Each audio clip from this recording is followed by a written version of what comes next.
The way of the world and the way of Jesus are two drastically different ways to live.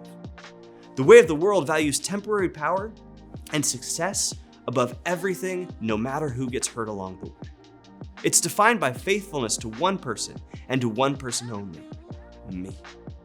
The way of Jesus lifts others up.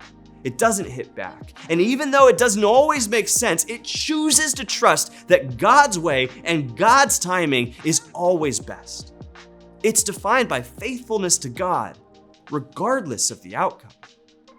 So, how do we become people who live in the way of Jesus? How do we become people who practice faithfulness and see success the way God does? Here are 3 secrets to becoming successful in God's economy.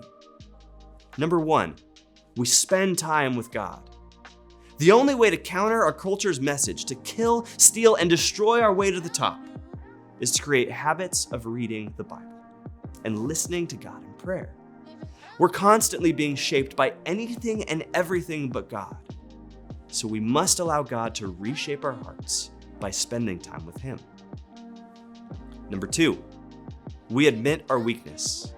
However you define success, whether it's in your job or the number of followers you have or the dollars in your bank account, you'll find yourself tempted to stop trusting God and start taking matters and success into your own hands.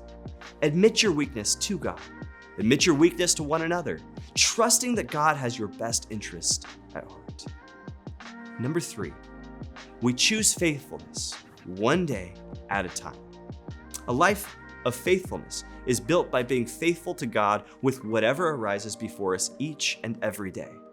We remember that success is defined by faithfulness, never the outcome.